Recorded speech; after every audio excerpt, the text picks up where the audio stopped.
పాకిస్తాన్ ఏర్పాటు చేసుకుంటే మతతత్వవాదంతో, కానీ మనం సెక్యులర్ వాదులుగా ఈ దేశంలోనే ఉండాలా, మనం హిందువులం అన్నదమ్ములుగా ఉండాలని చెప్పేసి ఒక మంచి ఉద్దేశంతో ఈ దేశంలోనే ఉండిపోయినాం. మన ముస్లిం సోదరులు మన దేశంలో మనకి సర్వ హక్కులు ఉన్నాయి. అదేవిధంగా ఈ రాజ్యాంగం రాసుకున్నారు, మనము ఒక రాజ్యాంగం రాసుకున్నాం భారతదేశంలో. భారతదేశంలో రాజ్యాంగంలో ప్రతి కులానికి ప్రతి వ్యక్తికి స్వాతంత్రం వాళ్ళకి హక్కు ఇచ్చింది, ప్రతి హక్కు ఇచ్చింది. ఏ హక్కులు అంటే దాంట్లో ముఖ్యమైనది 326 ఆర్టికల్ 326 ప్రకారం మనకు ఓటు హక్కు ఇచ్చింది. ఈ ఓటు హక్కు ఎందుకు మనం ఉపయోగించుకుంటున్నామంటే మన ప్రభుత్వాన్ని మనం పాలించే పెద్దల్ని మనం ఎన్నుకునేదానికి ఈ ఓటు హక్కు. కానీ ఇన్ని దినాలు మనం ఈ ఓటు హక్కు గురించి సీరియస్ గా ఎవరు ఆలోచించలేదు ఇంతవరకు.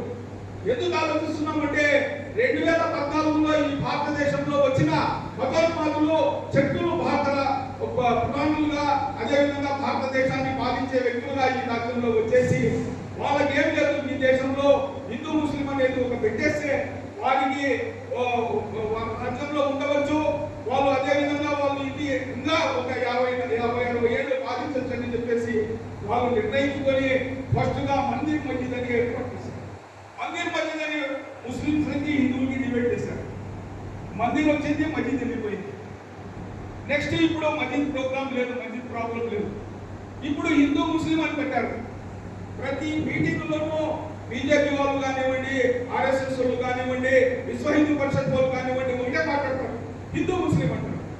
వాళ్ళ భావన ఏమంటే భవిష్యత్తులో హిందూ ఉండి ముస్లిం తీసేవాళ్ళు. ఇది వాళ్ళ యొక్క ప్లాన్. మీరు దయచేసి మనం ఒక భారత పౌరులుగా మనం నేర్చుకుంటాం ఏమంటే ఇది 5 ఏళ్లకో 10 ఏళ్లకో 50 ఏళ్లకో అయ్యేదిగా వాళ్ళు ఈ భారతదేశాన్ని సర్వంగా మార్చాలని చెప్పేసి 100 ఏళ్ళైనా సర్వంగా మార్చాలని ఒక ప్లాన్గా ఉన్నారు. మనము దీన్ని గమనించి ఎస్ఐఆర్ తీసుకొని వచ్చారు. ఎస్ఐఆర్ ఎందుకు తీసుకొని వచ్చినారు?